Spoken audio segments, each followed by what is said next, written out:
Hello, everybody, and welcome to a new edition of Sports Ball, the football, basketball, and hockey show that is lean in South Florida but talks about the entire leagues.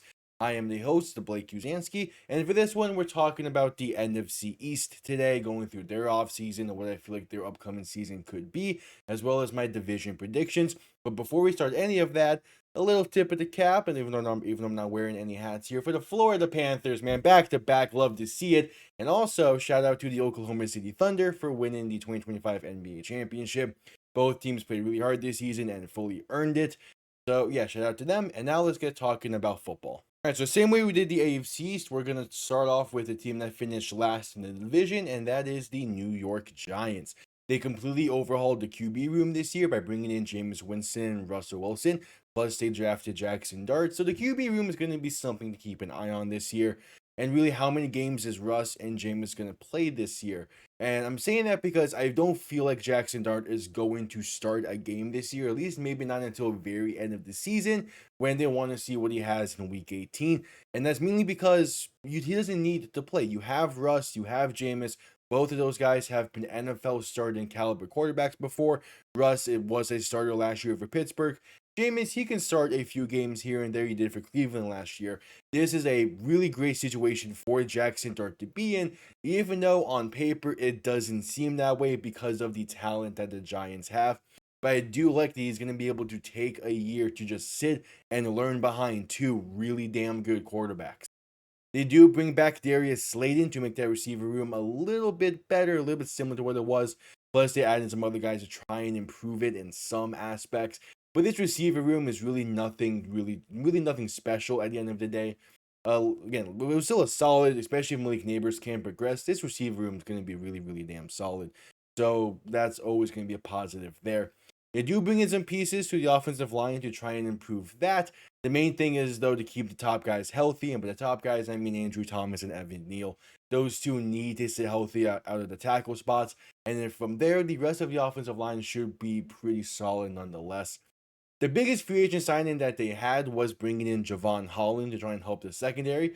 As a Dolphins fan, my thoughts on Javon Holland is plentifully known throughout the past season, and that is he is an all-star caliber player. At least he has the potential to be. The question is, can he live up to that? His first season in Miami, his rookie season, was a really damn good season. Hasn't quite played back up to that level. Maybe a change of scenery in New York is what he needs. He did thrive a bit better in that Brian Flores style in his rookie season than when McDaniel took over. That's when things started to slow down. So maybe he just needed the change of scenery there. Abdul Carter was their one of their first round draft picks. He's a great addition to this edge rusher room that is also has Kevon Thibodeau and Brian Burns. And the Giants front seven is something that I feel like can be a really damn good front seven this season and could be a dangerous front seven to go against. The main thing is, though, can some of those guys on that front seven stay healthy? They also bring in Darius Alexander to be a good D tackle option out of Toledo, a guy I wanted Miami to draft. The Giants got him instead. Cam Scadaboo, also someone I wanted Miami to draft, a great power rusher out of Arizona State. Going to be a great piece to that running back room. And then Marcus Mbow out of Purdue was another one of the draft picks. Again, another guy I wanted Miami to draft. But he's definitely going to help that offensive line there. He played pretty well in Purdue last season, had a good college career. Going to be someone that maybe doesn't start right away, but if given time to develop, can be a starting caliber offensive lineman for the Giants. And it's going to be hard for the Giants to be worse than they were last year. I think they won like 4 games last year. So, hey, they're going to be on the upside. In theory, they're going to be on the upside. I do feel like the Giants are going to have another kind of mediocre to poor year this year because I do not want Jackson Dart to be thrown into the fire and don't feel like the Giants front office wants that either. But if the going gets tough and you see the hot seats really start to shine in New York, we could see them throw Dart into the fire, which I wouldn't like to see. I think Giants management and ownership needs to realize that we need to give Dart a year to develop behind the guys we have and let Brian Dable develop him in the same way he developed Josh Allen. But yeah, but the Giants are one of those teams where it's not going to be great this year, but definitely could surprise and upsets and have a few upsets here and there. Yeah, those are my thoughts on the Giants. Let me know yours down below. Next up, it's the Dallas Cowboys. And unlike last season, the Cowboys actually made some moves in this offseason. They had some secondary support with Carrier Elam, who was brought in from Buffalo, who we played with last year. The running back room got completely overhauled. They bring in Javonte Williams and Miles Sanders being the two main and new additions to this team. And as a tandem, they can definitely get the job done. And then both of those guys do work better as a part of a tandem. So this could be a really good running room we see from Dallas this year. I was kind of surprised Javonte Williams didn't stay in Denver. And Miles Sanders was also one of those kind of just gun for hires I felt in this offseason. So there's that. Paris Campbell gives Dak another target if given a chance. I feel like he can be a pretty solid receiver for the Cowboys. He spent most of last season on the Eagles practice squad, but still in the very limited amount of snaps he had with the Eagles last year, he played fine. He's a fine receiver. It's just another guy for that Dallas offense to have. Robert Jones is brought in to improve the offensive line a bit, going to be able to compete with Tyler Booker to be the Zach Martin replacement. And I'm a big Robert Jones fan. He was with Miami last year. He's been with Miami the first few years of his career. It's someone who I really would have liked Miami to keep because he is that good of an offensive guard. The issue is, though, he needs to stay healthy, but that's why you have Tyler Booker. So you maybe have Robert Jones start the first half of the season. If he gets hurt, you have Tyler Booker in as backup, and you have a good rotation there between the two. Or maybe you put one at left guard, one at right guard, and see what happens. I'm not too sure about how they're going to handle that. Weirdly enough, though, for me, the biggest offseason move is that they re-signed Cavante Turpin. This, with Cowboys, and especially the NFC East as a whole, feels like a division that could be a field position battle division this year. And having an elite return man like Cavante Turpin is going to help this team. Even if this isn't a field position battle type of division this year, still someone that can flip the field on his own is very, very valuable to a team, and especially the Cowboys, who kind of struggled a bit with that last year. But Cavante Turpin stays. He's still a great return man for the Cowboys, and I really like that they brought him. I correctly predicted that the Cowboys were going to finish third in the division last year, and I do feel like they're going to improve this season, in large part because I don't see them winning 7 games, and also because they don't have the contract talks to kind of distract people the same way they did with CeeDee Lamb and Dak Prescott last year. So I feel like just that alone is going to keep the Cowboys focused this offseason and is going to make them play better. So yeah, I just don't see the Cowboys as a 7-win team this year. I think they'll finish above 500, but we'll get into more details about where I see them placing in the division in a little bit. But let me know your thoughts down below on the Dallas Cowboys and what their offseason went and how you think their upcoming season will go. The Washington Commanders, they quite overperformed last season, and they have some big expectations to fill this year. They made the NFC Championship game last year, for crying out loud. Javon Kinlaw is a nice addition to the interior D-line alongside Dietrich Wise, which is a nice addition. They need to get better against the ground. Saquon Barkley ran all over them in multiple times last year. They need to improve the ground game, especially defensively. And I think they did. I'm just not sure to what extent they did. And that's the key thing, is you can definitely improve the defensive line and improve the front seven to be better against the ground. But Saquon Barkley is that kind of back where it doesn't really matter. And you also need secondary players that are able to step in and crowd the box and make tackles there behind the line, or be able to tackle in the open field. They bring in Jonathan Jones to try and add that piece to things, as well as also just being an all-around really good coverage guy on the passing game as well. Their secondary wasn't great last year against the pass either, and it also wasn't terrible. It was a middle of the road passing defense, it felt like. So bringing in Jonathan Jones to try and improve that, I kind of like that addition as well. They bring back a lot of returning pieces. A good chunk of those are some of the older veterans that they have on the roster. And my only feel about that is, if you're going to bring those guys back, maybe not expect a decline in production, but kind of try and anticipate it. We have younger guys as well, that the combination of those two performances can equal, if not exceed, what the solo performance of the older veteran was able to give you last year. And some of the bigger pieces I see that come into play in is with Bobby Wagner coming back and Zach Ertz coming back.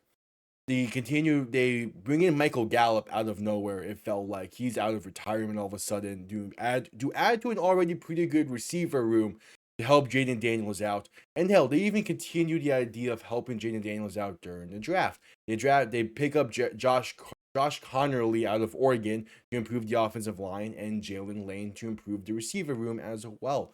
And this is a Washington team that went 12-5 last year. Now, do I see them going 12 plus wins again? No, not really. Do I see them falling below 10? Also, no. I see them sitting around that 10 to 11 win mark, and that's what made things really confusing between where I put Washington and Dallas in the division predictions, which we'll get to in a second. Assuming there's no sophomore slump from Jaden Daniels, this is going to be a fantastic team this year. Going to be a great team to watch, and a team that is definitely willing and able to compete for a Super Bowl appearance. Maybe not championship, but definitely a Super Bowl run. If there is that sophomore slump, we're going to see this team take a bit of a hit, but no overreaction should be made for this season for Washington unless they really, really fall off a cliff.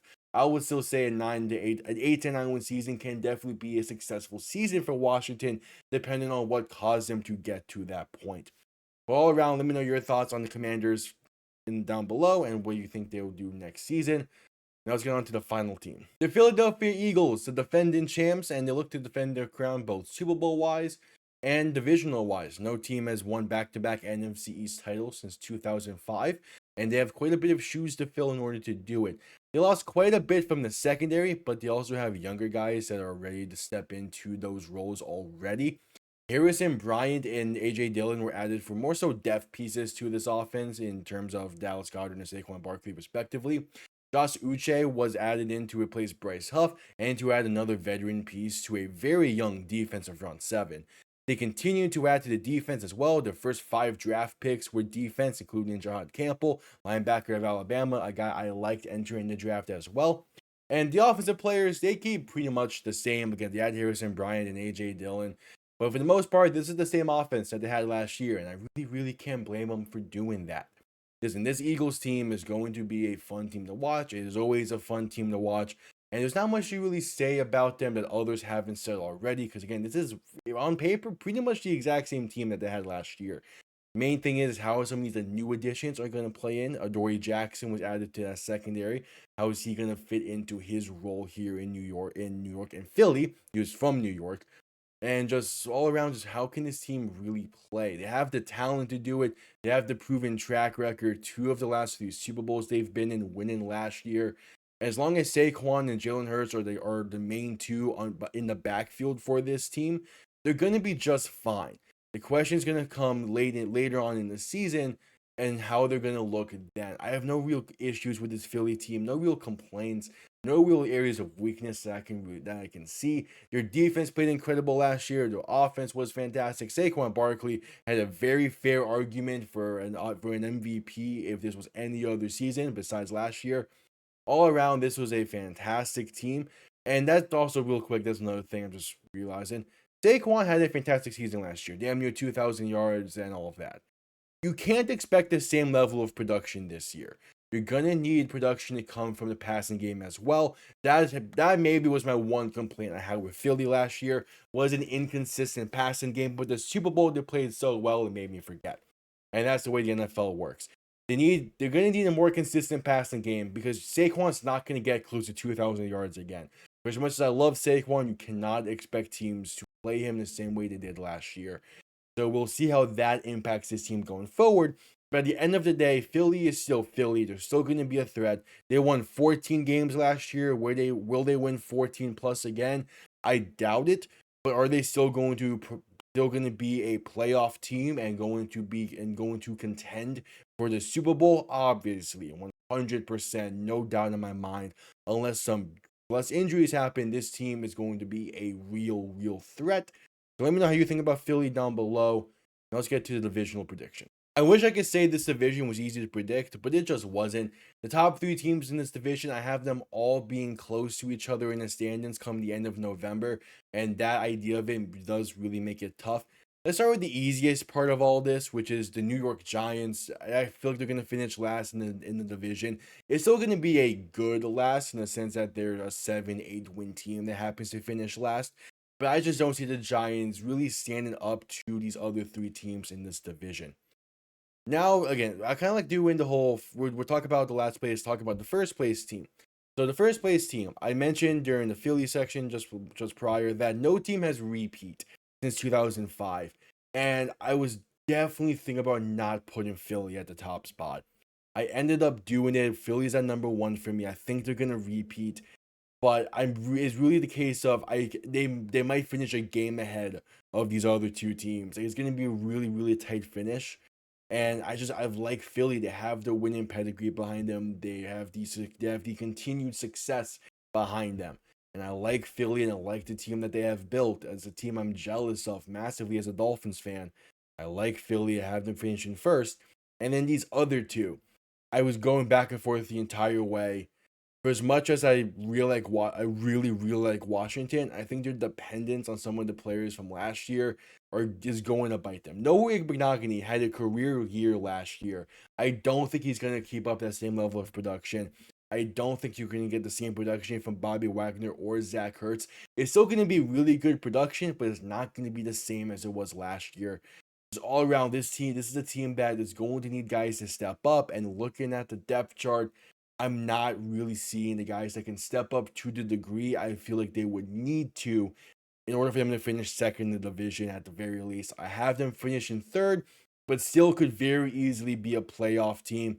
And then with that, the Cowboys are number two. The lack of distractions this offseason from Dallas, I think, is going to be the big deciding factor from their improvement from last year to this year.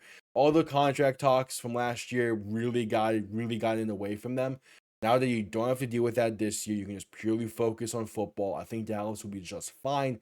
So I have them finishing second. So it goes Eagles 1, Dallas 2, Commanders 3, and the Giants in a pretty distant 4. All right, there you have it. My thoughts on the NFC East. Next week, we're going to talk about the AFC South. So stick around for that. I see you all next time. Have yourselves a damn good one.